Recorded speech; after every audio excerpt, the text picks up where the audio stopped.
Hi everyone, welcome back to Shine Classes. First of all, good evening to everyone. शुभ संध्या आप सभी को, राधे राधे। आज आइए फ्रेंड्स, आपका टाइम हो चुका है। यहाँ पर हम क्लास करने वाले हैं, जो कि मैं आपको लिए संबंधित प्रश्न लेकर आई हूँ बाल विकास से। आपका यहाँ पर बाल विकास का प्रश्न होगा, बहुविकल्पी प्रश्न मैं लेकर आई हूँ। 15 प्रश्न आपको बहुविकल्पी के आएंगे। 50 नंबर का यह पेपर है। आपको 40 क्वेश्चन आएगा, इस बात को ध्यान रखिएगा। 25 नंबर पासिंग मार्क्स है। इसमें अच्छा स्कोर हो जाता है। 48 हाईएस्ट नंबर मिले हुए हैं। 46, 48 बहुत अच्छे नंबर है। 42, 40 के अबव मिल रहा है तो बहुत अच्छा स्कोर हो जाएगा। आपको 3 पेपर ऐसे हैं, तो आपके अगर 40 नंबर मिलते हैं तो आपको 120 नंबर आराम से मिल जाएंगे। तो अच्छा सब्जेक्ट है। 50 नंबर के तीनों पेपर बहुत इंपॉर्टेंट होते हैं हर सेमेस्टर में, क्योंकि इन्हीं तीनों से स्कोर बनता है। बाकी सारे जो होते हैं वो 20 का जो पेपर है 18, 15, 18, 15, 16, 17, 21, 22, 20 के अंदर ही मिलता है। बहुत रेयर केस में है कि 20 के ऊपर देते हैं, अदरवाइज 20 के अंदर ही हमेशा उन नंबरों पेपरों में मिलता है। और यही एक पेपर ऐसा है जो आपको 40 के पार मिलता है, ताकि आपका नंबर बढ़िया स्कोर हो जाए। तो आपके 50 नंबर के पेपर से ध्यान रखिएगा, क्योंकि आपको अपना जो है परसेंट है डीएलएड में वो भी तो बनाना है, क्योंकि परसेंट का ही गेम यहाँ पर अभी तक के लिए फिलहाल है। अगर आगे कुछ चेंज होता है तो बात की बात है। अगर कुछ चेंज भी होगा तो वही हाई स्कूल इंटर की जो मार्कशीट का है वो हो सकता है कि रिमूव करेंगे, और या ग्रेजुएशन भी अगर निकालते हैं तो निकालते हैं, नहीं तो आपका ये जो कोर्स वाला है ये एकेडमिक और टेट सुपर टेट का नंबर फिर मिल के इस बेसिस पे हो सकता है कि आगे चल के नौकरी लगे या जो भी रहेगा। लेकिन आपका ये जो डीएलएड का परसेंट रहेगा वो ज़रूर डेफिनेटली जुड़ेगा ही जुड़ेगा, उसकी वैल्यू होगी। तो कैसे भी होगा, जो भी होगा, चेंज होगा पता ही चलेगा अगर होता है तो, क्योंकि एक बार ऐसा बात सुनने में आई हुई थी कुछ दिन पहले, तो ये था कि शायद चेंज हो जाए। अभी फिलहाल के लिए कोई गवर्नमेंट ऑर्डर नहीं आया है, तो परेशान नहीं होना है। लेकिन ये है कि डीएलएड में अच्छा स्कोर करना है, 90% के ऊपर बनाना है। 90 का टारगेट मत भूलिए, इस बात को ध्यान रखिएगा, ठीक है। तो अच्छे से हर चीज़ समझिए, करते हुए चलिए, हो जाएगा, बहुत प्रॉब्लम नहीं होगी। लेकिन बस ये है कि प्रॉपर तरीके से जो पढ़िए समझते हुए पढ़िए अच्छे से। चलिए शुरुआत करते हैं आज की इस क्लास की। यहाँ पे आप जुड़े शालिनी क्लास, मैं हूँ शालिनी, यहाँ पर स्वागत करती हूँ आप सभी का। हम यहाँ पर 2 क्लास करते हैं डेली। मैं ये क्लासेस की टाइमिंग डेली इसलिए बताती हूँ क्योंकि बहुत सारे बच्चे नए आते हैं, वो जिनको नहीं पता है। तो फ्रेंड्स, जिन्हें नहीं पता है बताना चाहती हूँ, शाम को ये 4 PM पर और 5 PM पर 2 क्लास मैं आपको लेकर आ रही हूँ। और रात में 9 बजे मैं यूपीटेड, आप लोग यूपीटेड की क्लास के लिए परेशान थे, लेकिन कल यूपीटेड की क्लास में फर्स्ट सेमेस्टर के बच्चे बहुत कम अवेलेबल थे। तो ऐसी गलती ना करें, आए टाइम पर पढ़ें। आप लोग के लिए क्लासेस जब तक क्लास नहीं स्टार्ट होते आप लोग एकदम पिंच कर देते हैं, और जैसे मैं हर चीज़ को शेड्यूल करने की कोशिश करती हूँ आप लोग गायब होना शुरू कर देते हैं। तो ऐसे थोड़ी तालमेल बैठ पाएगा फ्रेंड्स, ऐसे कैसे चलेगा। तो कोशिश करिए कि उसमें भी आइए। आप थर्ड में की क्लासेस में भी आ रहे हैं, कर रहे हैं, जैसा भी है, देखिए हिंदी वगैरह में आइए, थोड़ा बातें कम करिए, काम ज़्यादा करिए, तो ज़्यादा पढ़ने में आसानी होगी। क्योंकि आपकी फिर 3-4 क्लास हो जाएगी, तो आप लोगों को अपने में पढ़िए। टेट वाली क्लासेस में बिल्कुल शांति से हर एक क्लास को कंडक्ट करने का प्रयास करिए, हर चीज़ समझ में आएगी, ठीक है। चलिए फिर शुरुआत करते हैं आज की इस क्लास की। यहाँ पर प्रश्न मैं लेकर आई हूँ, एक एक प्रश्न करना है, आंसर सभी को बताना है, किसका कितना सही हुआ ये नोट डाउन करना है। चलिए फ्रेंड्स देखते हैं। पहला क्वेश्चन आपके सामने स्क्रीन पर है। टेलीग्राम को ज्वाइन करेंगे तो ये PDF वहाँ पर मिल जाएगा। टेलीग्राम का लिंक आपको कमेंट बॉक्स में पिन करके मिलेगा, ठीक है। नोट्स वगैरह आपको संबंधित जानकारी के लिए टेलीग्राम पर कॉन्टैक्ट करना है। नोट्स भी अवेलेबल है, हो जाएगा हर एक का। पढ़िए, कोई दिक्कत नहीं, सब बेस्ट है, अच्छा कोर्स है, नंबर बढ़िया मिलता है। चलिए प्रश्न देखिए। बाल्यकाल होता है, बाल्यकाल की जो टाइम ड्यूरेशन है वो क्या है? जन्म से 3 वर्ष तक, तीसरे वर्ष से 6 वर्ष तक, छठे वर्ष से 12 वर्ष तक, दूसरे वर्ष से लेकर 10 से 12 वर्ष तक बाल्यकाल क्या होता है? 1 नंबर का प्रश्न है, बताइए। Do it fast, each and everyone, सभी को करना है। बाल्यकाल का जो टाइम ड्यूरेशन है वो क्या है? क्या बताना चाहिए? कौन सा ऑप्शन आपको इस प्रश्न का सही लग रहा है?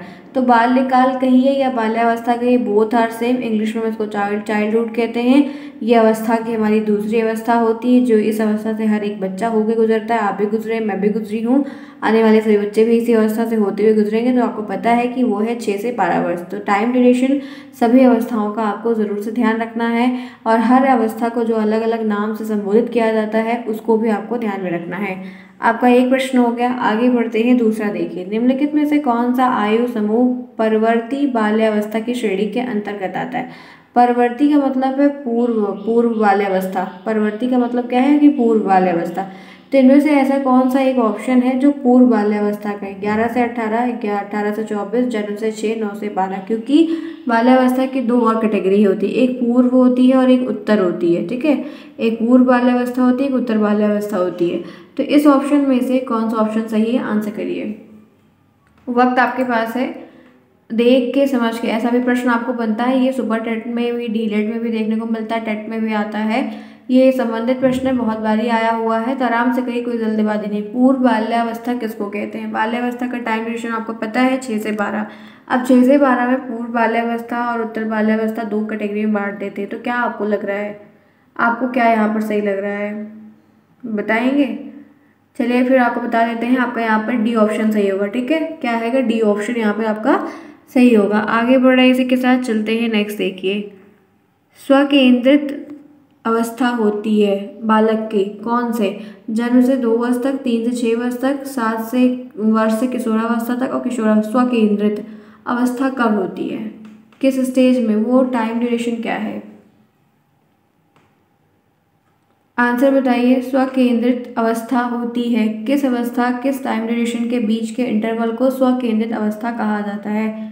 आपको यहाँ पर कौन सा ऑप्शन बेस्ट सही लग रहा है कि ये अवस्था स्वकेंद्रित होती है? स्वकेंद्रित अवस्था होती है तो बालक की कौन सी अवस्था होती है? कौन सा ऑप्शन सही है, बताइए friends. Which option is best according to all of you? क्या सही लग रहा है, आराम से करिएगा। तो यहाँ पर जो प्रश्न मैंने आपको तीसरा दिखा रही हूँ, इसका जो एग्जैक्टली सही आंसर है वो आपका है 3 से 6 वर्ष। ठीक है, क्या है, 3 से 6 वर्ष। बी ऑप्शन इसका सही है, क्योंकि ये कहा जाता है कि जन्म से 6 वर्ष तक की अवस्था को शैशवावस्था माना जाता है। और शैशवावस्था का जो कह सकते हैं कि अंतिम चरण होता है वो पूर्व बाल्यावस्था भी कहलाता है। ठीक है, ध्यान रखिएगा। तो यहाँ पर स्वकेंद्रित की जो बात आ रही है, मतलब जैसे स्वकेंद्रित का मतलब है कि वो धीरे धीरे खुद पे सेंटर्ड करना, चीज़ों को समझना शुरुआत करता है एक प्रकार से। तो यहाँ पर आपको पी ऑप्शन सही होगा। आगे बढ़े इसी के साथ, 3 प्रश्न मैंने करवाए। नेक्स्ट, विकास की किस अवस्था में बुद्धि का अधिकतम विकास होता है? बुद्धि का, इंटेलिजेंस पावर का जो डेवलपमेंट है वो ऐसी कौन सी एक स्टेज होती है जिसमें सबसे ज़्यादा तेज अच्छा होता है? बाल्यावस्था, शैशवावस्था, किशोरावस्था, प्रौढ़ावस्था। कौन सा ऑप्शन फोर्थ का सही होगा, आंसर बताइए। विच ऑप्शन इज बेस्ट? किस स्टेज में बुद्धि का अधिकतम विकास बढ़िया होता है? आंसर करिए, किस स्टेज में होता है, क्या कहेंगे आप लोग? आपको कौन सा ऑप्शन यहाँ पर सही लग रहा है, बताइए। विच ऑप्शन इज, विकास की किस अवस्था में बुद्धि का अधिकतम विकास होता है, ऐसी कौन सी स्टेज है? तो आपको पता होना चाहिए कि जितने भी ऑप्शन दिए गए सबसे सही और बुद्धि के पावर से, अंडरस्टैंडिंग के पावर से जो सही ऑप्शन है वो है सी ऑप्शन, किशोरावस्था, एडोलसेंस की स्टेज, जो कि आपकी थर्ड लास्ट स्टेज होती है। इसमें बुद्धि का अधिकतम विकास होता है। और इस अवस्था में ये भी कह सकते हैं कि बच्चों की जो कल्पना शक्ति है, जिज्ञासा है, वो बौद्धिक क्षमता काफ़ी बढ़ जाती है, क्योंकि वो कल्पना करते हैं। उनकी जिज्ञासा की जो प्रवृत्ति होती है, सेब लाल क्यों होता है, अच्छा सेब नीचे ही क्यों गिरता है, तो ऐसे बहुत सारी चीज़ें हैं जो उनको क्या क्यों के प्रश्नों में उलझा कर रखती है, जिसकी वजह से वो जो बुद्धि का अपना खर्च, जो कहते हैं ना, ज्यों ज्यों खर्चे त्यों बढ़े, बिन खर्चे घट जाए, ऐसा कहते हैं ना। बुद्धि के लिए बात कही गई कि आप जितना बुद्धि को खर्च करेंगे उतना बुद्धि आप पहले, शुरुआत में सभी गलती करते हैं। हम लोग जब साइकिल चलाना पहली बार सीखे थे तो क्या एक बार में सीख के थे? नहीं ना, पहले हम लोगों ने वो पैर डाल के, कैंची कहते हैं उसको, ऐसा सीखा, फिर हम लोग फिर उसको ऐसा करके सीखा, चलाना सीखा, तब जाके साइकिल आई ना। एक बार तो साइकिल आई नहीं, तुरंत एक ही राउंड में आ गई, ऐसा तो है नहीं। तो ये चीज़ आपको ध्यान रखनी है कि ये जो यहाँ पर है कि विकास की किस अवस्था में बुद्धि का अधिकतम विकास होता है, तो किशोरावस्था होती है। और फिर हम जैसे जैसे उन चीज़ों पर खर्च करते हैं, अपने समय को देते हैं, वैसे वैसे डेवलपमेंट होता जाता है। तो तीसरा ऑप्शन फोर्थ का सही होगा। अपने आंसर्स को ध्यान रखिएगा। नेक्स्ट आइए, गर्भ में बालक को विकसित होने में कितना दिन लगता है? जब बच्चा गर्भ में रहता है, वूम्ब में, इंग्लिश में कहते हैं वूम, WOMB। जब बच्चा गर्भ में रहता है तो उसको विकसित होने में कितना दिन लगता है? 150 दिन, 280 दिन, 390 दिन, 640 दिन। बताइए। आप लोगों में से बहुत सारे लोग यहाँ पे मम्मी बन चुकी हैं, आप लोगों ने मुझे बहुत बार बताया है मैम, ये तो बहुत अच्छी बात है, गॉड ब्लेस यू। तो बताइए ये सब क्या है? ये प्रश्न तो गलती नहीं करने की, बिल्कुल नहीं करिएगा। बताइए, एक्सपीरियंस है आप लोगों को, बहुत सारे लोगों को यहाँ पर, कोई बात नहीं, बढ़िया है। बताओ आंसर क्या होगा, क्या लग रहा है कि आप यहाँ पर क्या सही बताएंगे, बताइए। गर्भ में बालक को विकसित होने में कितने दिन लगते हैं? तो यहाँ पर एक बात ध्यान रखिएगा, जितने ऑप्शन यहाँ पर दिए हैं कभी कभी आगे पीछे भी हो जाता है, सबका अलग अलग होता है, किसी का 8, किसी का 9, किसी का 8.5, 9.5, ऐसा हो जाता है, जो भी है। लेकिन एग्जैक्टली तो एक मापना है जो मेनली ज़्यादा लोगों में देखा जाता है सिमिलरिटीज़ के तौर पर, 280 होता है। ठीक है, बी ऑप्शन होता है। ठीक है, अब इसमें आपकी डिम्बावस्था भी आती है, पिंडावस्था भी आती है, भ्रूणावस्था भी आती है। शैशवावस्था के पहले की जो 3 अवस्थाएं होती हैं उनका मैं नाम लिख देती हूँ, ध्यान रखिएगा। जिनको नहीं पता आज वो यहाँ पर लिख लेंगे। ये शैशवावस्था जब बच्चा पेट में रहता है ना, तब की ये अवस्था होती है। ठीक है, डिम्बावस्था, ये पहली अवस्था है। उसके बाद फिर ये पिंड बनता है, तो इसको क्या कहलाते हैं, इसको कहते हैं पिंडावस्था। दूसरी स्टेज ये है पिंडावस्था। और तीसरी स्टेज जो होती है वो होती है भ्रूणावस्था, जो बच्चा एम्ब्रियो के रूप में पूरा चेंज हो जाता है। तो ये 3 अवस्थाएं होती हैं जो गर्भकाल के टाइम पर होती है। ध्यान रखिएगा, जिन्हें नहीं पता है नोट डाउन कर लीजिए अपनी कॉपी में या सीरीज में, जहाँ पर भी ये हेल्प हो जाएगी। ठीक है, आगे बढ़ते हैं इसी के साथ। चलिए, नवजात शिशु का भार होता है, एक नवजात न्यूली बॉर्न बेबी होता है, वो कितने उसका वेट होता है, मैंने वेट की चीज़ें आपको पढ़ाई थी। 6 पाउंड का होता है, 7 पाउंड का होता है, 8 पाउंड का होता है, 9 पाउंड। कितने किलो के थे आप, कितने पाउंड के थे आप जब हुए थे? पूछा है कभी अपने पेरेंट्स से? नहीं पूछा है तो आज ज़रूर पूछिएगा। बताइए क्या लग रहा है सही आपको, कौन सा ऑप्शन यहाँ पर सही लग रहा है? Which option is best according to all of you guys? जल्दी, फटाफट, रुकना नहीं है। बताइए। हम मेहनत करेंगे और बहुत अच्छा कर ले जाएंगे, ये मुझे वादा है आप लोगों से। लेकिन आपको मुझे सपोर्ट करना होगा, विदाउट सपोर्ट नो बेनिफिट। कैसे करोगे? हर चीज़ गाइड कर रही हूँ, बता रही हूँ, एनर्जी नहीं भेजते हो आप लोग मेरी। क्या है एनर्जी मेरी? लाइक करना। तो जिन्होंने क्लास को नहीं लाइक किया, लाइक करो फटाफट। फिर मैं आपको आंसर्स बताती हूँ कि इसके आंसर्स क्या होंगे। 6 का आंसर फिलहाल आप लोगों का ऑलमोस्ट सब लोग वैसे आंसर सही करते हैं, लेकिन मैं बताना चाहती हूँ जिनको नहीं पता है, वो राइट आंसर है 7 पाउंड। ठीक है, कितना होता है? एक नवजात न्यूली बॉर्न बेबी जो होता है वो 7 पाउंड का होता है। थोड़ा बच्चा कोई 2.5 किलो का जाता है, कोई 3.5 किलो का जाता है, थोड़ा अलग है, लेकिन एस्टिमेट देखा गया ओवरऑल ज़्यादा मात्रा में 7 पाउंड के ही बच्चे पैदा होते हैं। ठीक है, आगे बढ़िए। चलिए यहाँ पर देखते हैं 7वां पॉइंट, मेरा खुद ही भतीजा जो है 3.5 किलो का हुआ था। चलो बताओ। तो बालक का सामाजिक विकास प्रभावित होता है, बालक का जो सामाजिक विकास है वो प्रभावित होता है। तो कैसे प्रभावित होता है? सोशल इन्वायरमेंट जो बच्चे का है वो इफेक्ट हो रहा है, वो कैसे हो रहा है? उसके लिए कुछ ऑप्शन दिए गए होंगे, आइए जानते हैं क्या है। सामाजिक आर्थिक स्तर से होता है। हम यहाँ पर सोशल एनवायरनमेंट में चेंजेस जो होते हैं उसका जो हमारे ऊपर प्रभाव पड़ता है उसकी बात यहाँ पर हम कर रहे हैं। तो सामाजिक आर्थिक स्तर की बात से हमारे पे फर्क पड़ता है, विद्यालय से पड़ता है, परिवार से, इनमें सभी। आपको कौन सा ऑप्शन सही लगे? Which option is best according to all of you guys? Do it fast. अगर ये बताया, ये सब्जेक्ट है, सच बताऊँ फ्रेंड्स, इंग्लिश में होता है। मैंने इंग्लिश में भी बहुत सारी चीज़ों को पढ़ा है, सीडीपी वगैरह मैंने इंग्लिश में भी बहुत सारी चीज़ों को पढ़ा है। हर चीज़ हिंदी में नहीं पढ़े। साइंस वाइंस तो कभी हिंदी में इतना पढ़े ही नहीं थे, क्योंकि वो नहीं आता था, समझ में ही नहीं आता था। अब जैसे इसमें कवक है, फंगी है, अलगा को शैवाल कह रहे हैं, ये तो बड़ा कन्फ्यूजिंग था मेरे लिए, नहीं पढ़ पाते थे तो दिक्कत होती थी। लेकिन ये जैसे बाल विकास वगैरह भी, यही सारा चीज़ अगर सीडीपी वगैरह और तमाम चीज़ें जितनी भी ना इंग्लिश में होती ना, तो क्या मज़ा आती, मेरे लिए बहुत अच्छा होता।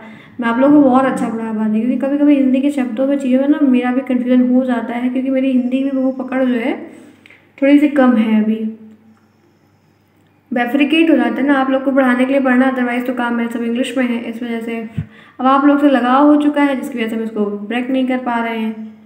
चलिए बताइए यहाँ पर क्या होगा। आइए, कोई बात नहीं, अब देखते हैं। अब आप लोग का तो पार ही करवाएंगे, बाकी का जो होगा देखेंगे। आइए बात करते हैं। तो यहाँ पर देखिए हमारे पे, हम जो सोशल चेंजेस आए उसका प्रभाव की बात करते हैं। सामाजिक के आर्थिक स्तर का बड़ा हमारे ऊपर प्रभाव पड़ता है। हाँ बिल्कुल पड़ता है। विद्यालय का भी प्रभाव पड़ता है, रहना उठना बैठना सीखना जाना, परिवार का भी पड़ता है। तो यहाँ पर डी ऑप्शन सही होगा। 7th में आपका डी ऑप्शन सही है। आगे बढ़ते हैं 8। जन्मोत्तर जन्म के बाद के विकास की दूसरी प्रमुख अवस्था क्या होती है? गर्भावस्था होती है, शैशवावस्था, किशोरावस्था, बाल्यावस्था। फ्रेंड्स फटाफट करेंगे वरना अभी काम शुरू जैसा हो जाएगा, फिर आवाज़ होने लगेगी, दिक्कत उड़ जाएगी। ठीक है, इसीलिए मैं बस अच्छे से मैनेज कर, मैं इस बीच कैसे मैनेज कर रही हूँ हर चीज़ को मैं ही जान रही हूँ।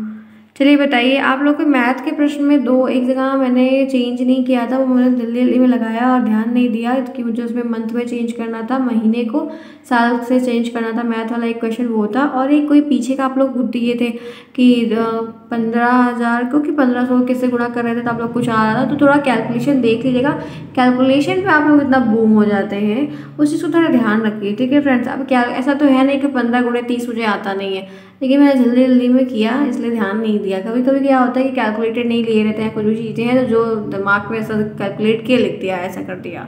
ठीक है, और वो जो ईयर वाला नहीं चेंज किया था वो उसमें थोड़ी सी मिस्टेक हो गई, मैंने ध्यान नहीं दिया, तो 2 ही चीज़ की मिस्टेक थी। अदरवाइज़ कोई ऐसा मोटिव नहीं है कि मैं आपको गलत कुछ भी बताऊँ। क्यों गलत बताऊँगी, क्या ही मिलेगा मुझे गलत बता के? बस यही कि इंसान हूँ, गलतियाँ हो जाती हैं मुझसे भी। अब मैं आपकी गलती पकड़ूंगी ना तो आप लोग भाग जाओगे यहाँ से। मेरी वो तो उसमें थोड़ी सी मिस्टेक हो गई, मैंने देखा इसीलिए तुरंत एग्री भी किया कि हाँ अच्छा वहाँ पर मिस्टेक हो गई है। ठीक है, चलो अच्छा है, कम से कम मिस्टेक हो रही है। एक बात की मुझे ये खुशी हुई कि आप लोग तो फोकस करके चीज़ों को देख रहे हैं। अगर मैं वही चीज़ बता दूं आप लोग ना देखो तो फिर क्या ही फायदा ना।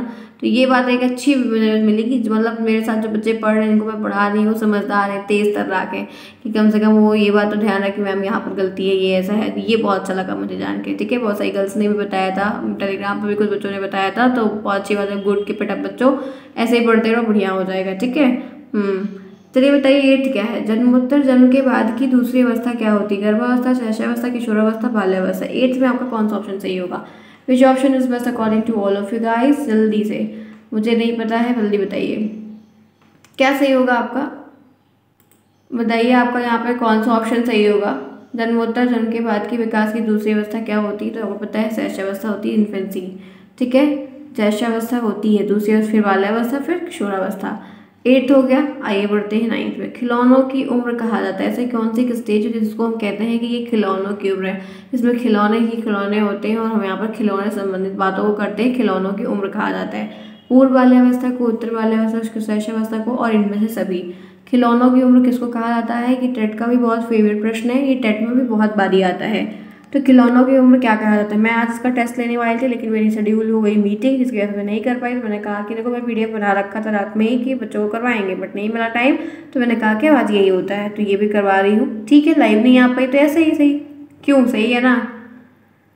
चलो आ जाओ फ्रेंड्स, बताओ भाई फटाफट क्या होगा। खिलौनों की उम्र किसको कहा जाता है? तो आपको मैं राइट आंसर यहाँ पर बताना चाहती हूँ, बहुत प्रॉब्लम है, ध्यान रखिएगा, शैशवावस्था को, सी ऑप्शन यहाँ पर सही होगा। ठीक है, अगर एक बात ध्यान रखिएगा, खिलौनों की उम्र को हम शैशवावस्था कहते हैं क्योंकि 6 वर्ष के अंदर ही बच्चा खूब खिलौनों से खेलता है। अगर शैशवावस्था का ऑप्शन अगर नहीं दिया रहता है सपोज करिए, तो पूर्व बाल्यावस्था लगाइएगा। ठीक है, अगर नहीं दिया है तो पूर्व बाल्यावस्था लगाइएगा। आगे बढ़ते हैं, इसी के साथ चलते हैं नेक्स्ट। देखिए, निम्न में से कौन सा बालकों के अधिगम और विकास में सबसे अधिक योगदान देते हैं? बालक के अधिगम में, उसकी लर्निंग में, उसको सिखाने में, उसके डेवलपमेंट में सबसे ज़्यादा अहम रोल कौन प्ले करता है? परिवार, समवयस्क समूह और टेलीविजन, परिवार, समवयस्क समूह और अध्यापक, परिवार, खेल, कंप्यूटर, परिवार, खेल, पर्यटन। कौन सा ऑप्शन सही है बताइए। 10th में कौन सा ऑप्शन सही होगा? विच ऑप्शन इज बेस्ट आपके लिए, बताइए। प्रश्न 15 प्रश्न मैं लेकर यहाँ पर आई हूँ, 10 प्रश्न मैं पहुँच चुकी हूँ। जिन्होंने क्लास को नहीं लाइक किया फटाफट लाइक करो चलो फ्रेंड्स, और लेट आने से थोड़ा बचिए, टाइम पर आइए। चलिए बताइए, तो यहाँ पर मैंने पूछा है कि बालक के अधिगम के लिए, बालक की जो लर्निंग हो रही है उनमें हर चीज़ को बताने के लिए, सिखाने के लिए जो सबसे ज़्यादा इंपॉर्टेंट ऑप्शन है वो आपका बी ऑप्शन है, जिसमें परिवार आ जाएगा, एक समवयस्क का समूह। समवयस्क का मतलब है कि जो लोग बड़े हैं, मैच्योर हैं, वो हर चीज़ सिखा रहे हैं, बता रहे हैं, बड़े बड़े हमारे सीनियर्स हैं और अध्यापक हैं, तो इनका एक अहम रोल है। हमको हर कोई शिष्टाचार सिखा रहा है, कोई प्यार सिखा रहा है, कोई मैनर सिखा रहा है, फैमिली के साथ लगाव सिखा रहा है, शेयरिंग सिखा रहा है, सम्मान करना सिखा रहा है, सम्मान देना सिखा रहा है, और बहुत सारी चीज़ों को बता रहा है जो हमारे आगे बढ़ने के लिए हेल्पफुल हैं। तो वो कहीं ना कहीं परिवार का भी रोल रहता है, हमारे जो बड़े सीनियर्स होते हैं उनका भी रहता है, टीचर्स का भी बहुत अहम रोल रहता है। नेक्स्ट देखिए क्या होता है, वृद्धि के बारे में क्या सही नहीं है। ग्रोथ और डेवलपमेंट दो अलग अलग होता है। वृद्धि को ग्रोथ कहते हैं, डेवलपमेंट को विकास कहते हैं। तो वृद्धि अलग चीज़ होती है, डेवलपमेंट अलग चीज़ होती है, कंफ्यूज मत होइएगा। कह रहा है कि बुद्धि के बारे में इसमें से कौन सा एक ऑप्शन सही नहीं है। तो वृद्धि शारीरिक होती है, वृद्धि मात्रात्मक होती है, वृद्धि मापनीय होती है, वृद्धि जीवन पर्यंत चलने वाली प्रक्रिया होती है। आपको यहाँ पर क्या सही लग रहा है? अगर ग्रोथ के बारे में इसमें बोलना है कि वृद्धि से संबंधित, क्या यहाँ पर एक ऑप्शन गलत है? बताइए क्या आपको लग रहा है कि किस में गलती है। तो फ्रेंड्स एक प्रश्न ध्यान रखिएगा कि इसमें डी ऑप्शन में गलती, पता है क्योंकि ग्रोथ जो होती है वो जीवन पर्यंत नहीं चलती। डेवलपमेंट, विकास जो है वो आपका पूरी लाइफ टाइम, जब तक हम लोग की मौत नहीं हो जाती है तब तक होता है। लेकिन ग्रोथ जो है, जैसे लड़कियों की लंबाई 5 फुट, 4 फुट, 5 फुट, 5.5 फुट ऐसे बढ़ रही है, लेकिन लड़कों की लंबाई 6 फुट, 6.5 फुट, 6 फुट, 6.5 ऐसा बढ़ रही है।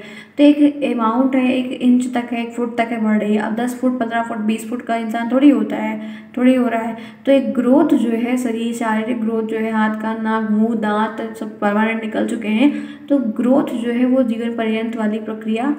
एक सेकेंड,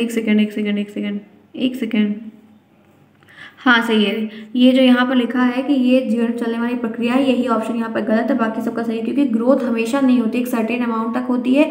आपका आकार रंग रूप पहले ही मिल जाता है, ये नहीं को दिन ब दिन होता रहता है, ठीक है। लेकिन और शारीरिक चीज़ें बढ़ती रहती हैं, मात्रात्मक होती रहती है, मापनीय होती है, मेजर करते सब कुछ चलता है, लेकिन ये लाइफ टाइम चलने वाली प्रक्रियाओं में से नहीं है। क्योंकि हमारी जो ग्रोथ है वो एक सर्टेन अमाउंट टाइम के बाद सीमित हो जाती है। आगे बढ़े। नेक्स्ट देखिए, निरीक्षण विधि में क्या किया जाता है। निरीक्षण विधि में क्या करते हैं आप? अपना अध्ययन करते हैं, अपने व्यवहार का अध्ययन करते हैं, दूसरों के व्यवहार का अध्ययन करते हैं, व्यवहार विश्लेषण करते हैं। आपको अगर निरीक्षण विधि में भेजा जा रहा है तो आप इसमें से क्या करेंगे बताइए। निरीक्षण का मतलब होता है एनालिसिस करना, जांच करना, जानना, समझना। तो निरीक्षण में क्या करते हैं, हमको कभी भी निरीक्षण करने का अगर औदा मिलता है कि आपको वहाँ पे जाके निरीक्षण करना, तो इसका मतलब समझते हैं हम दूसरों के व्यवहार का निरीक्षण करते हैं, जिसमें हम बहुत तेज होते हैं। बिना कोई पीएचडी किए इसमें हम सबसे ज़्यादा माहिर होते हैं। दूसरों के लिए एक प्रिस्क्रिप्टिव थॉट जो होता है वो हम तुरंत अपने मन में बनाते हैं कि ये बंदा ऐसा है, ये ऐसा है। तो निरीक्षण विधि का मतलब है कि दूसरों की जाँच करना। चलिए इसी के साथ आगे बढ़ते हैं। नेक्स्ट देखते हैं, विकास की ओर बढ़ता है। विकास की ओर क्या बढ़ता है? विकास की ओर, डेवलपमेंट की ओर क्या बढ़ता है? सामान्य से विशिष्ट की ओर बढ़ता है, जटिल से कठिन की ओर हम जाते हैं, विशिष्ट से सामान्य की ओर जाते हैं, या साधारण से आसान की ओर जाते हैं। बताइए जो डेवलपमेंट होता है वो किस तरीके से हो रहा है? विकास जो हो रहा है, जो डेवलपमेंट हो रहा है वो किस क्रम में हो रहा है? हम किस क्रम में आगे बढ़ते हैं, यही आपसे पूछा जा रहा है। बताइए कौन सा ऑप्शन सही होगा। सामान्य से विशिष्ट की ओर हम चढ़ते हैं कि कठिन से, जटिल से कठिन की तरफ, विशिष्ट से सामान्य की ओर? तो क्या होगा? तो जो डेवलपमेंट हो रहा है वो ए ऑप्शन सही है, हम सामान्य से विशिष्ट की ओर जाते हैं। ठीक है, आगे चलिए। नेक्स्ट, अपने आप को प्रेम करने की प्रवृत्ति को क्या कहते हैं? जो लोग अपने आप को प्रेम करते हैं वो जो नेचर होता है, जो स्वभाव होता है, उसको बाल विकास में सीडीपी में क्या कहा जाता है? आत्म केंद्रित प्रवृत्ति, अहंकारी, नर्सिसिज्म की प्रवृत्ति और हिप्नोटाइज की प्रवृत्ति क्या कहते हैं? जो बच्चा अपने आप को खूब प्यार करता है, अपने खिलौनों को खूब प्यार, शरीर से, अपने माता पिता से, सभी को प्यार होता है, अपने खून के रिश्तों से सभी प्यार होता है। ठीक है, ये एक अलग बात है। लेकिन जो बच्चे अपने खिलौनों को, छोटे बच्चे अपना खिलौना नहीं देते, छोटे बच्चों की कोई मम्मी है, गले लग जाओ तो मारने लगते हैं आपको, नहीं मेरी मम्मी है। तो ये सारी जो प्रवृत्ति होती है, अपना खिलौना किसी को नहीं देंगे, अपना कुछ खाते पीते रहते वो नहीं देते हैं, अपना ही अपना सब कुछ सोचते हैं। तो ये क्या है? अपने आप को प्रेम करने की प्रवृत्ति जो है वो मनोविज्ञान में क्या कहलाती है? पढ़ाया है, बताया है मैंने, ध्यान आ रहा है आपको, रिवीजन हो रहा है, ये ध्यान रखिएगा। तो यहाँ पे है नर्सिस का स्वभाव। ठीक है, खुद को प्यार करना नर्सिस की प्रवृत्ति कहलाता है। आगे बढ़ते हैं। नेक्स्ट जो कि आज का लास्ट प्रश्न है, विकास कभी ना समाप्त होने वाली प्रक्रिया है, डेवलपमेंट कभी ना रुकने वाली प्रक्रिया है, या विचार किससे संबंधित है? बहुत अच्छी बात है और सही बात है, क्योंकि डेवलपमेंट जब तक मौत नहीं होती तब तक डेवलपमेंट रुकता नहीं है। तो अंतः संबंध का सिद्धांत है, निरंतरता का सिद्धांत है, एकीकरण का है, कि अंतःक्रिया का सिद्धांत है? क्या होगा यहाँ पर? कौन सा ऑप्शन सही होगा? विकास जो डेवलपमेंट हो रहा है प्रॉपर वे में वो क्या है? तो आपको बताना चाहती हूँ, जितने भी ऑप्शंस दिए गए हैं इसमें आपका बी ऑप्शन सही होगा। ये निरंतरता का सिद्धांत है, क्योंकि डेवलपमेंट कभी रुक नहीं रहा है जब तक हमारी मौत नहीं हो रही। तो कॉन्टिन्यूटी जो बनी हुई है, कॉन्टिन्यूटी का जो प्रिंसिपल है वो यही लागू होता है कि हमारा डेवलपमेंट तब तक हो रहा है। क्लियर? तो फ्रेंड्स आज की क्लास में यहीं पर करना चाहूँगी ओवर। आपकी 15 क्वेश्चंस की क्लास मैंने करवाई, जो कि 20 से 22 मिनट यहाँ पर हो रहा है।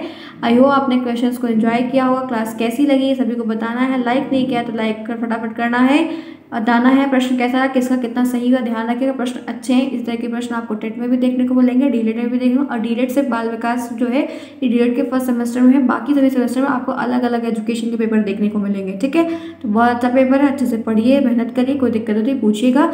नोट्स लेनी हो तो टेलीग्राम पर जाइए, कॉन्टैक्ट करिए और फटाफट लीजिए और फटाफट पढ़ना शुरू करिए, क्योंकि अभी भी 1 महीने का समय है, आप अच्छा स्कोर कर सकते हैं। Bye bye, take care.